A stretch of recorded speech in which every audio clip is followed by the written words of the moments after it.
right? So, so to all those students who want to clear the UPSC examination, Narayanas has introduced 1 year and 2 year integrated prelims cum means. All those students who are interested to enroll in our one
Narayana eyes, right?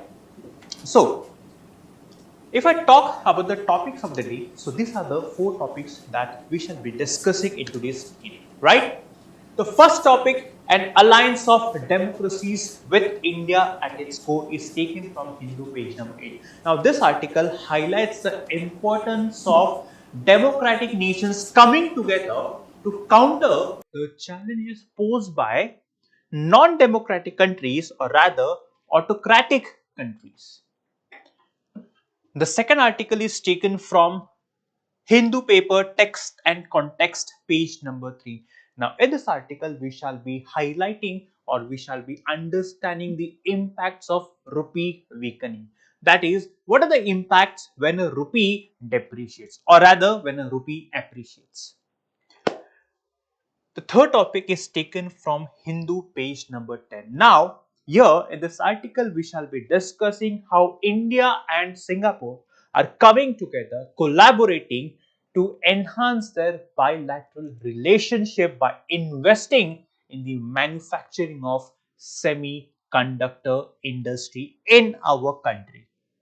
Singapore has shown the readiness to invest in our country in the semiconductor manufacturing plant in our country. And the fourth article is taken from the science page number 2 from the Hindu newspaper, which talks about the HPV vaccine, which is very important to treat cervical cancer, and why the vaccine is not included in the national immunization program. So these are the four topics of the day. Let us begin with the first topic of the day, and the title of the first topic is An Alliance of Democracies with India at its core.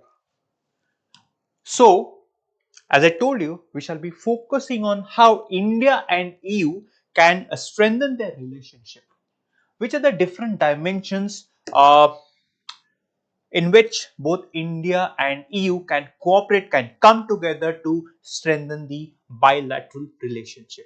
And this topic is important for mains GS paper 2. In mains GS paper 2, we have international relationship.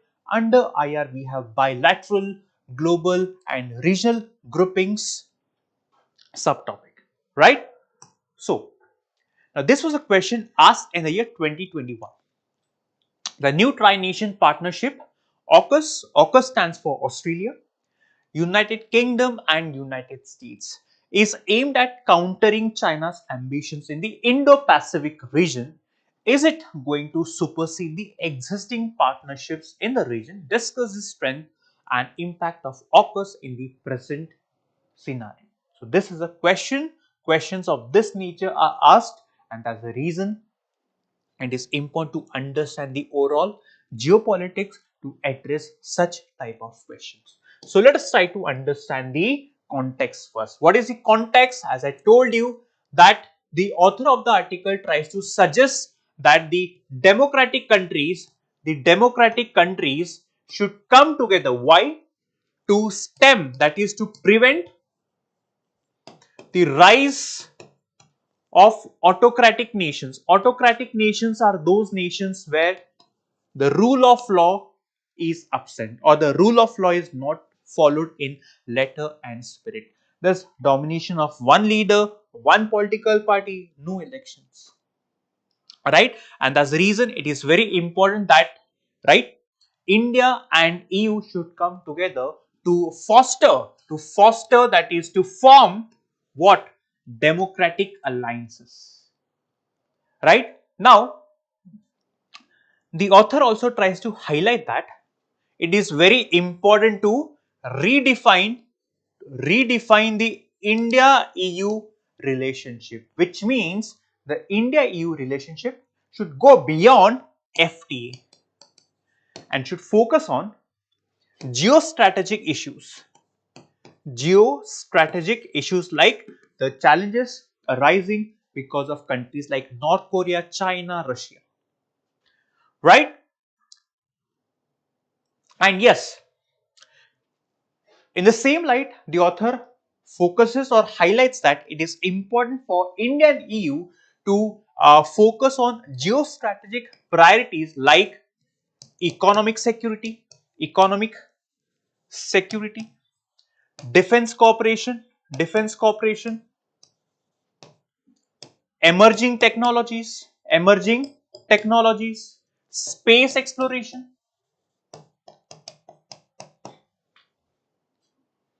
and keeping this in light, how India can play a central role to foster democratic alliances. India is the largest democracy in the world.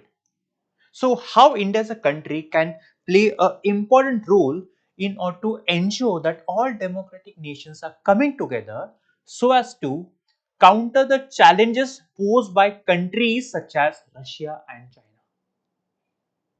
So this is what is highlighted in the article. Let us try to understand one by one the different dimensions discussed in the article.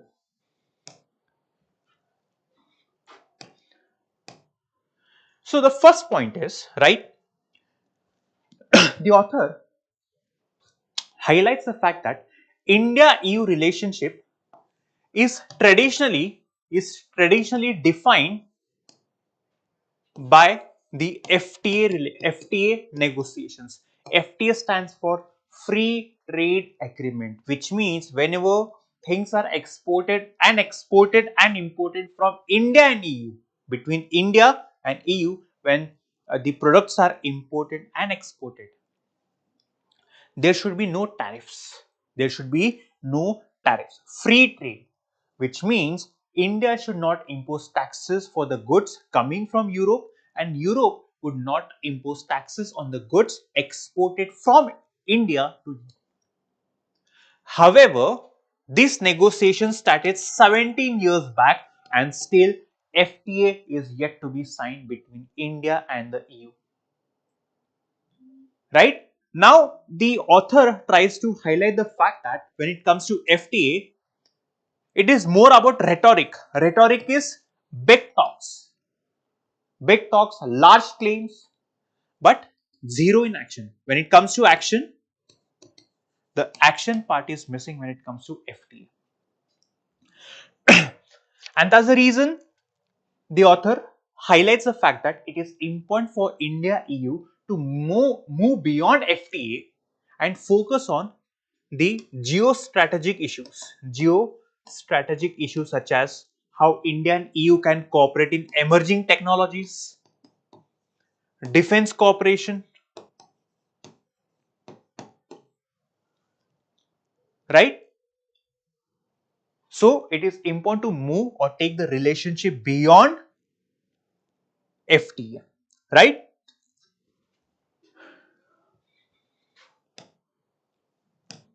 Now, first and foremost is economic security. Now, as of now, the critical raw materials such as lithium, nickel.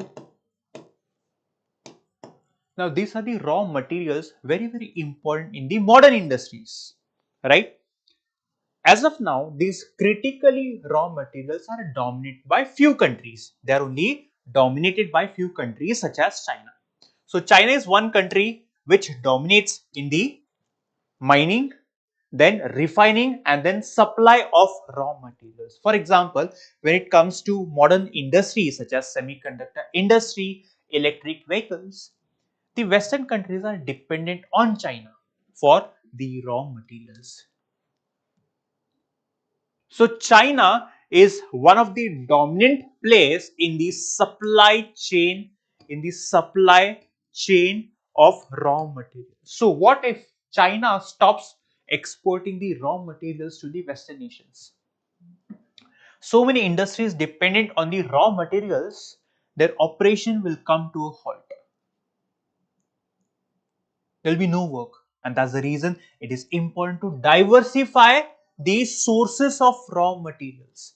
Diversify these sources of raw materials, and that's the reason it is very important that India and EU should, work with other countries or try to find the markets or places where we can find raw materials. The essence is not to be dependent too much on China, and we need to have alternate supply chains so that no country should dominate the supply chain mechanism. So economic security is very important, and that's the reason India and EU should work together. The second one is defense cooperation. Now, the advanced technology, the European countries, for example, France, Germany, UK, they have expertise in advanced defense technology. Now, it is important that India should leverage the European Union's expertise in the defense industry. At the same time, the European Union should also export the defense products, defense goods to our country so that India can reduce her reliance on Russia. As of now, we import the defense products, advanced technologies from Russia, then the Western nations. So, in order to reduce our reliance on Russia, the European countries should consider exporting advanced technologies to our country. Which are the advanced technologies? We'll discuss it in the next slide. Right? Then, when it comes to emerging technology, for example, we have quantum computing, quantum computing, then we have artificial intelligence, then we have biotechnology. So when it comes to emerging technology and space, right, it is very important that both the countries should come together, because by coming together they can strengthen their bilateral relationship. At the same time, they can emerge as leaders of the emerging or leaders in the emerging technology. That's the reason the cooperation between both the countries is must. So these are the advanced defense technologies that the Europeans have, which they can consider giving it to India. So these are the advanced defense technologies or the machines which India is in dire need, so that India can prevent aggressions from China, at the same time reduce her dependence from Russia or the United States. Now, the geopolitical realities. See, when it comes to Russia-Ukraine war, the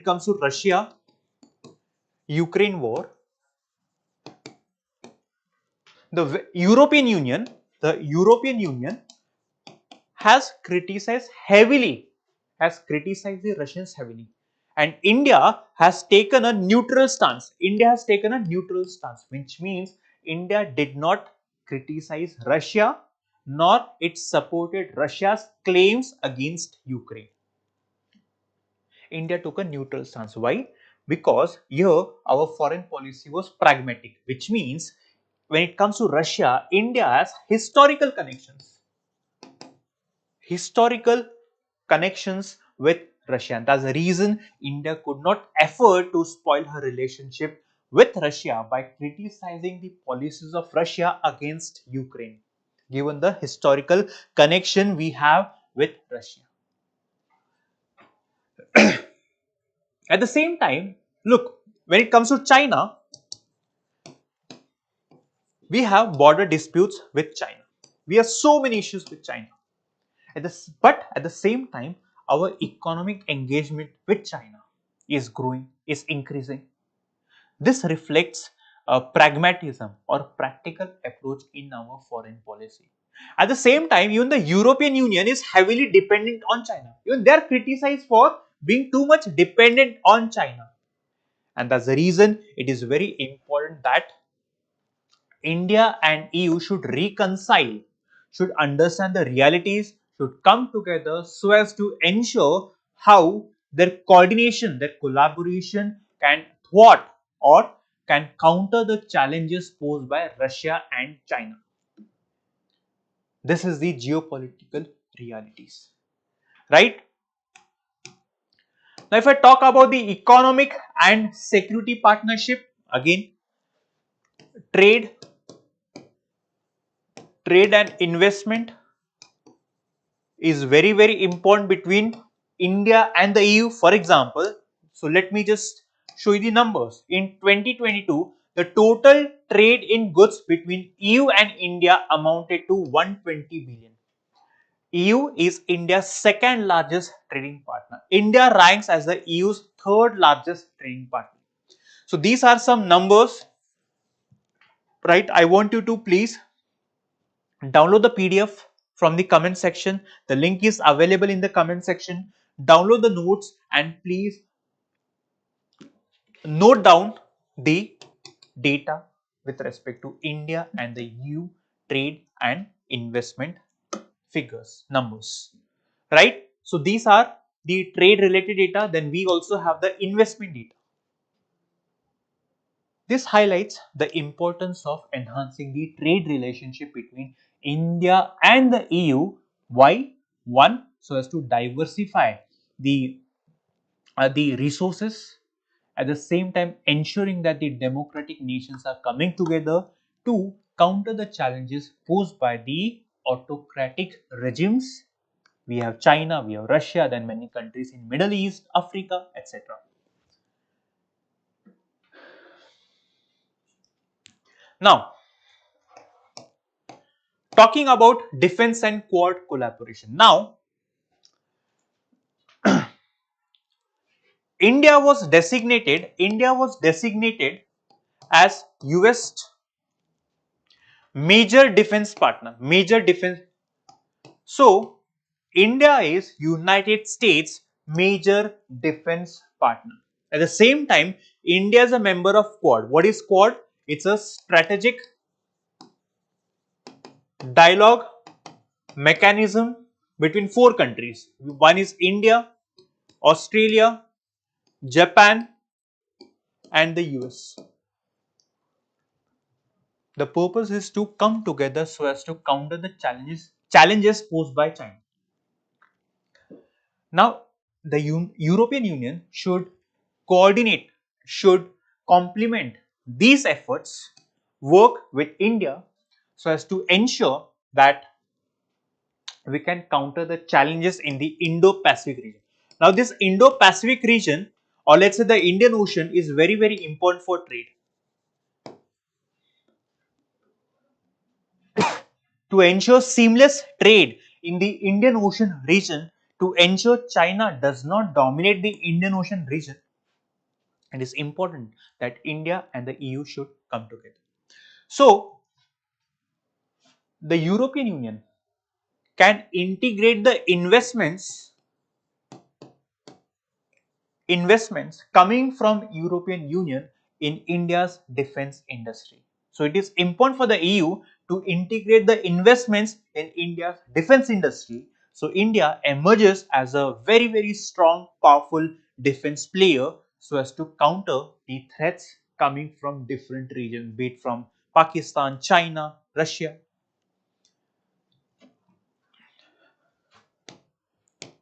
Then talking about Trade and Technology Council.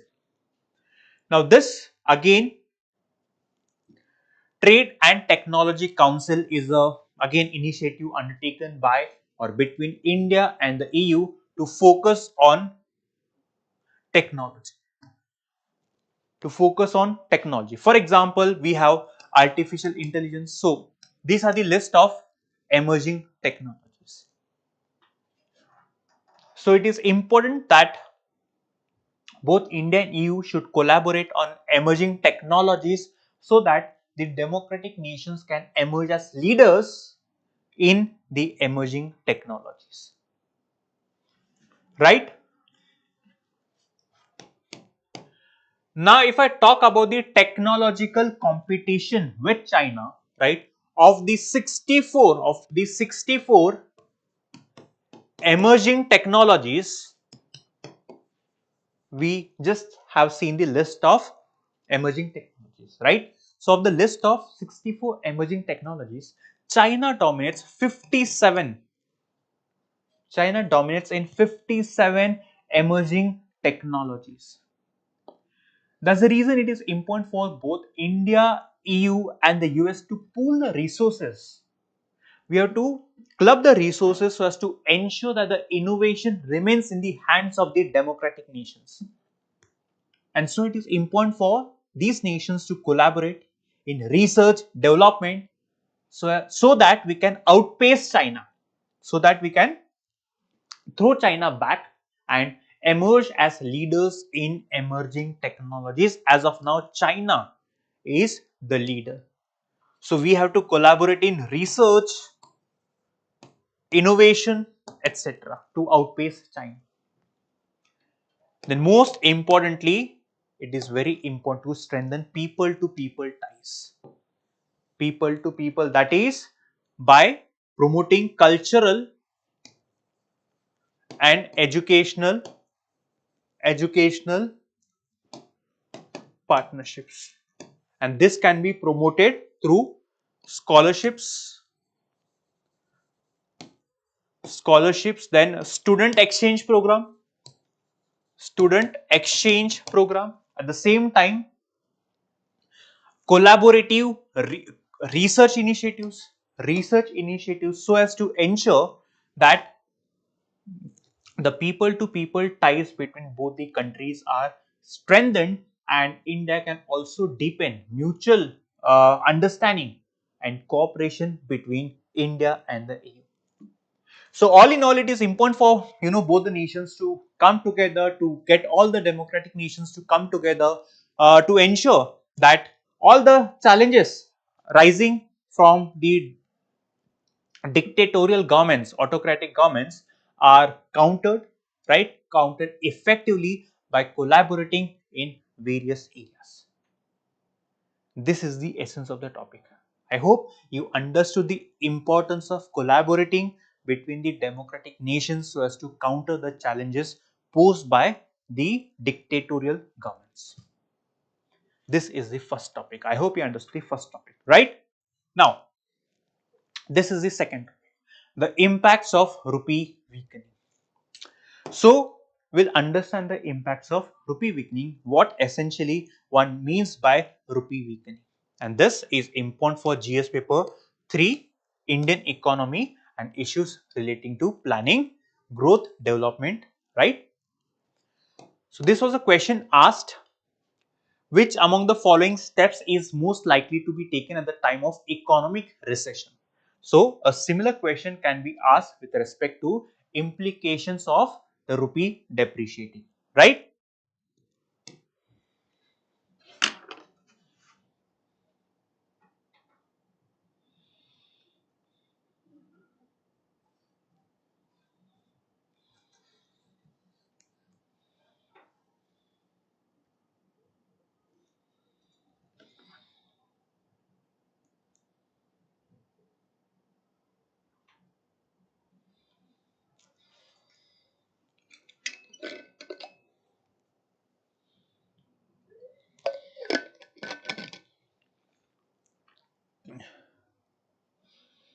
I'm not seeing the, isn't the live playing?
Now, recently, India has seen a sharp depreciation.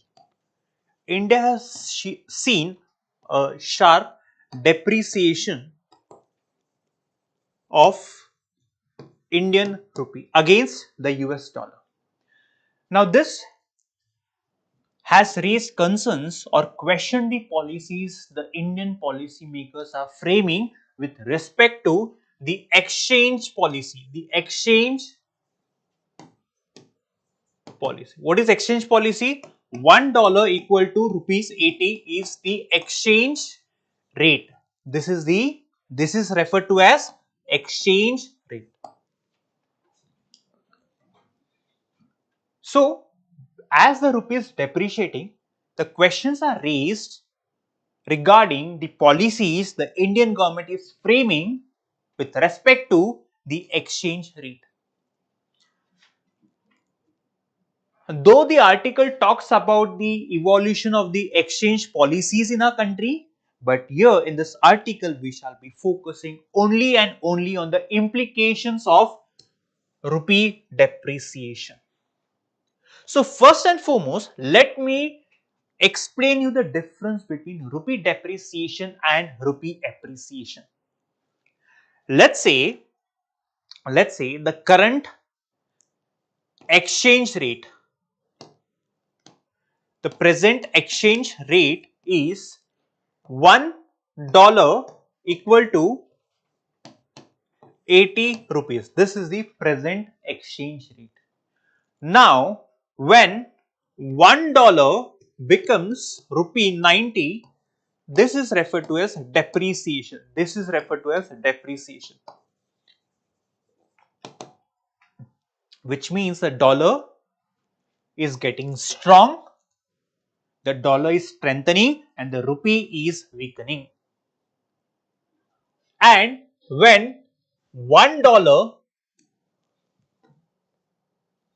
$1 becomes rupees 70, so this is the exchange rate. When $1 becomes 70, this is referred to as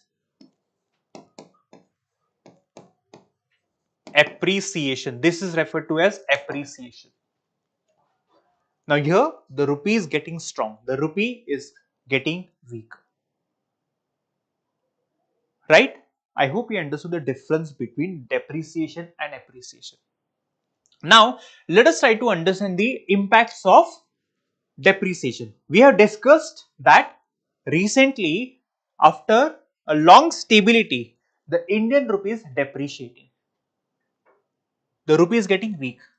Let's say, for example, now an Indian company, let's say a Tata car is costing, let's say,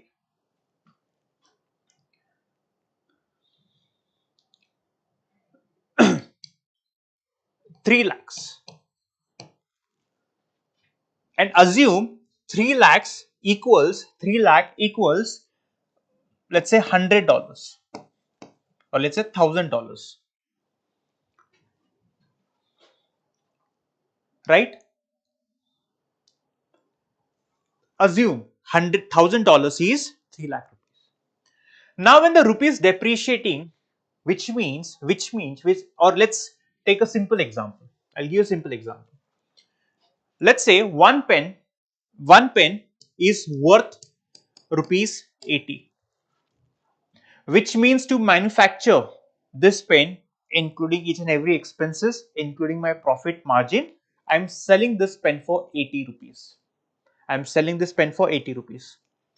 Now the rupee is depreciating, which means 80 becomes 90. When it was $1 equal to 80 rupees, when I has to export this pen, I has to get 80 rupees.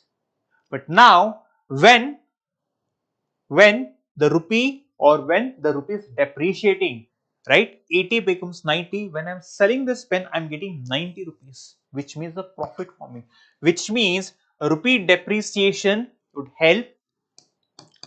It is good for the Indian exports. It is good for the Indian exports. I'm exporting this pen. Initially has to get $1 and in return has to get 80 rupees. Now $1 is equal to 90 rupees. So I'm getting more 10 rupees more. So depreciation is good for the Indian exports. Now let's say I'm importing this pen. I paid 80 rupees to get this pen. So this is an imported pen. So when $1 equals 80 rupees, I paid 80 rupees to get this dollar or to get this pen. Now I have to spend 90 rupees to get this pen. Why? Because $1 equals 90 rupees. Which means depreciation is good for exports, but for imports it is not a good thing. For imports it is not a good thing. Why? Because initially I have to pay 80 rupees to get this pen. Now I have to spend 90 rupees to buy this pen. So when it comes to depreciation, it is good for the Indian exports and not good for the Indian imports. Let us try to understand the difference. First, we'll understand the positive impacts, then we'll understand the negative impacts. Positive impacts. We discussed how it boosts or it is helpful for the Indian exports, right? Increased remittances, which means when the Indian people, right? For example, there are many people who work in the Western countries, many people who work in the, let's say, the Middle East. They send money to their families. So they're sending the money in dollars. So the people who are working in, let's say, Western countries or let's say in the Middle East, when they want to send money to their families in India, they're actually transferring the amount in dollars. Now when the rupee is depreciating, which means $1 equal to 80, 80 becomes 90. So when an Indian person is transferring $1, let's say my friend is transferring $1 at this rate, I used to get 80 rupees, but now I'm getting 90 rupees, which means increased remittances. Increased remittances. I'll get more money now. Attracts foreign investment. Why it attracts foreign investment? Because the Indian assets become cheaper. The dollar is costly, the Indian rupee is cheaper. So people from abroad would come to India to invest in our country. Why? Because the Indian assets are cheaper, because the rupee is getting weak. So these are the positive impacts of rupee weakening. Now the negative impacts. Inflationary pressure, which means it leads to inflation. How it leads to inflation? For example, we import crude oil. Then for the electric vehicles, we also import lithium. These are the raw materials that we import from outside. We have to pay them in dollar, which means we have to spend more rupee, right? Which means, let's say, now the oil becomes costly, lithium becomes costly. Now, lithium is used in electric vehicles. Electric vehicles become costly, and who has to pay for it? The common man, the customer. The customer has to pay. Inflation. The prices of goods increases, right? Higher input cost for firms. Electric vehicles, the same example. Now lithium is an input cost. As the prices of lithiums go up, the final product, the prices for the final product also increases. Higher input, and this is then transferred to the common people. This is passed on to the common people. Worsening current account deficit. So whenever India imports, the current account deficit is always high. Why? Because India imports more than what it exports, right? So what is India's situation? India always has been importing more than what it exports, which essentially means that when the rupee depreciates, the current account deficit of a country increases. The current account deficit, that is the import bill, increases.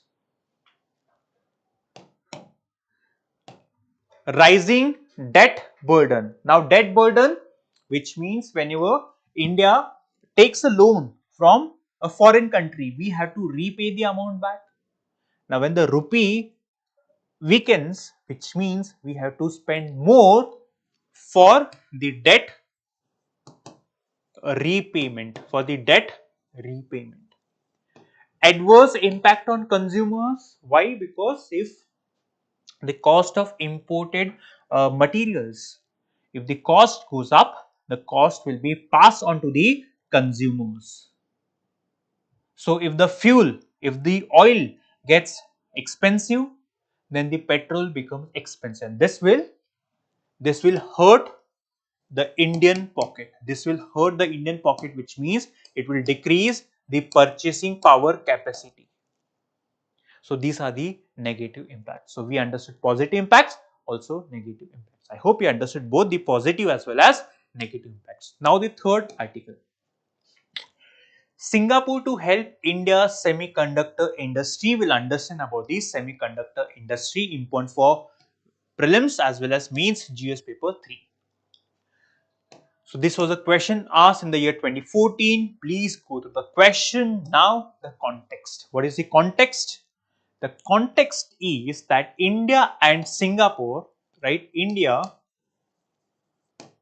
and Singapore intend to deepen the bilateral relationship by investing in the semiconductors industry.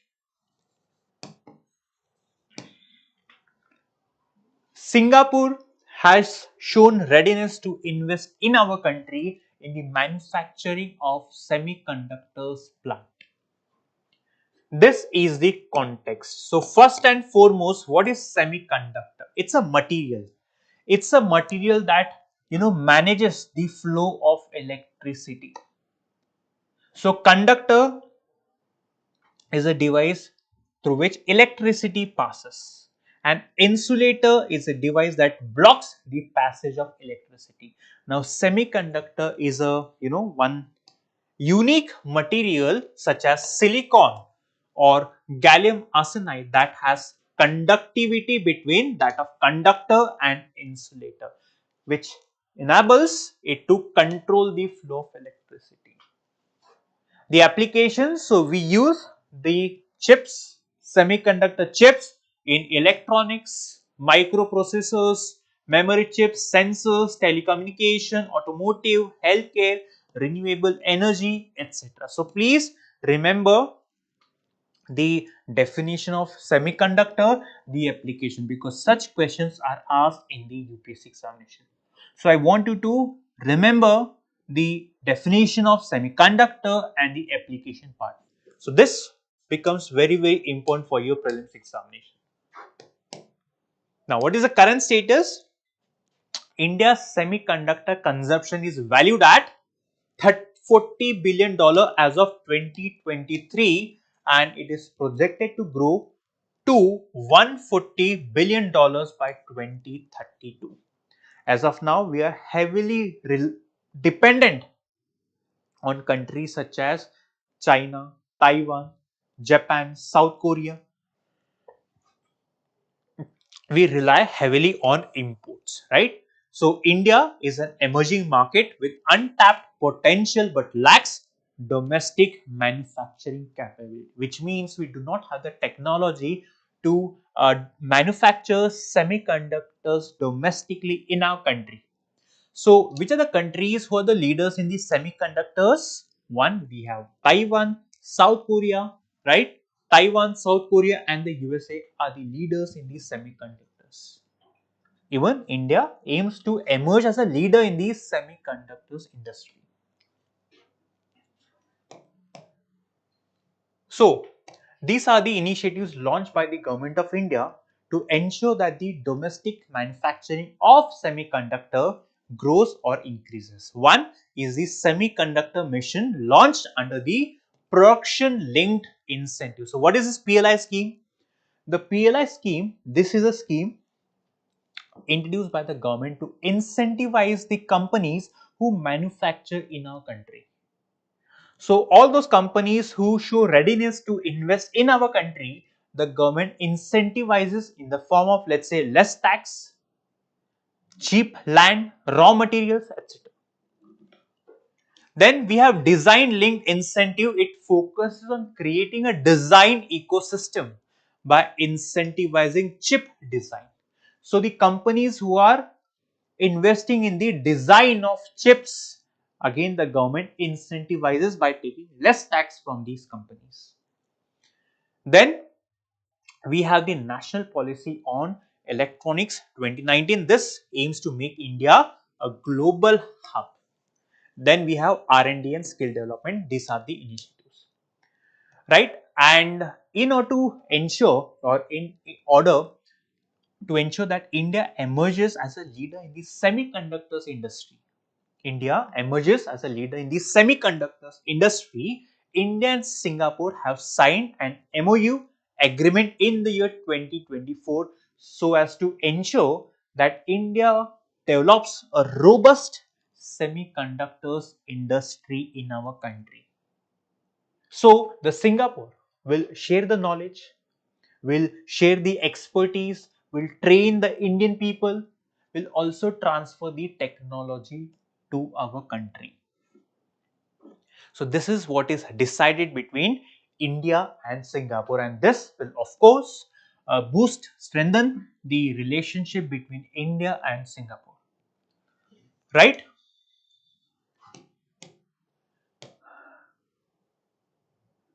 The fourth article, the title being costly HPV vaccine needs to be a part of national immunization program. So in this article, we'll understand what is cervical cancer, then human papilloma virus, and then what is national immunization program. So please remember the name human papilloma virus, right? So this was a question asked in the year 2017 on Zika virus. So question can also be asked on this human papilloma virus. Now, this virus is responsible for 99.7% of cervical cancer cases. Cervical cancer is one of the leading causes of cervical or cancer related deaths in our country or in the Indian women. Leading cause of cancer related deaths. And this vaccine, the HPV vaccine, plays a vital role in preventing cervical cancer. This is the context. We'll understand what is cervical cancer. Now, this occurs in the cervix. Cervix is the lower part of the uterus, which connects to the vagina. Then it is one of the most common cancers among the women worldwide. What is the cause? The cause being persistent infection with this particular virus, and the reason being sexually transmitted virus, right? Then symptoms, early stage cervical cancer may not show any symptoms. So at an early stage, it won't show any symptoms. So as the disease progresses, common symptoms include abnormal vaginal bleeding, pelvic pain, and pain during intercourse. And it can be treated how? Through surgery, radiation therapy, chemotherapy, etc. So please, I request you to please remember the features of cervical cancer. So again, a very important. So there's nothing to explain. All you have to do is you have to just read 2 or 3 times so that you can remember all the points.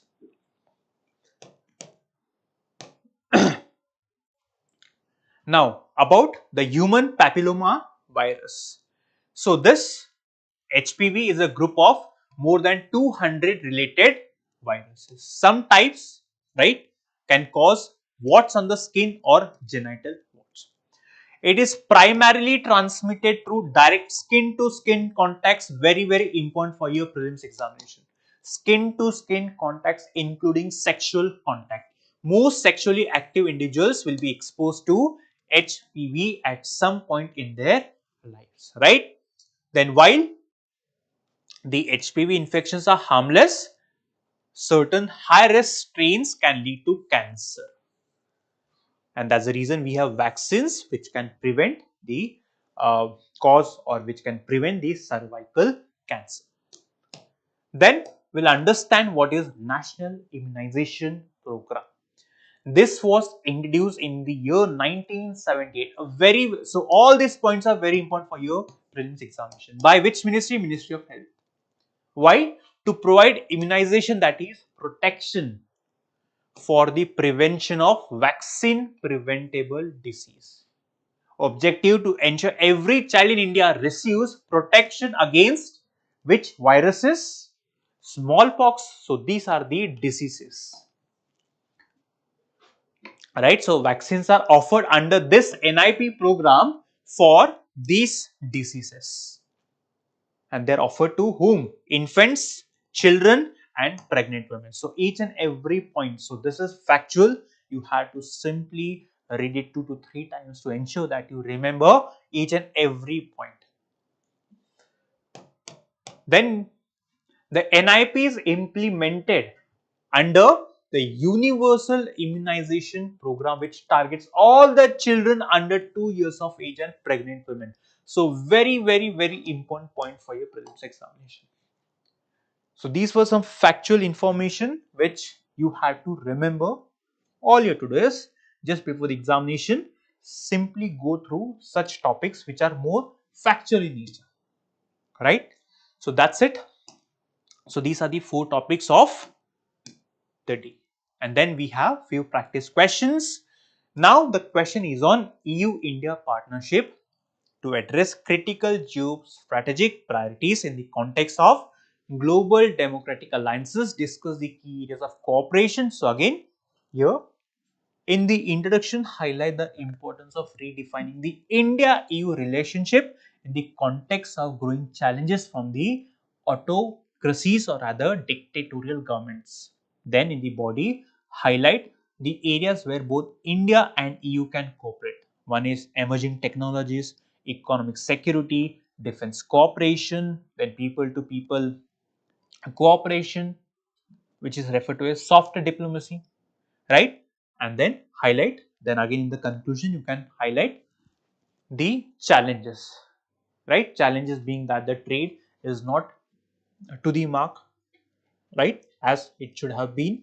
So these are some of the challenges, right? So this is how you frame the answer. So for a detailed answer, please refer to the link provided in the comment box. Open the link, download the DNA notes and please read the detailed answer of this particular question. If you understood the topic, I am pretty sure you'll be in a position to attempt or write the answer of this particular question. Now let us discuss the questions from yesterday's DNA topics. Which of the following judgments of the Supreme Court is associated with recognizing the right to privacy is a fundamental right under Article 21 of the Indian Constitution? One of the simplest question. The answer straight away is case Puttaswamy versus Union of India case 2017. The second question.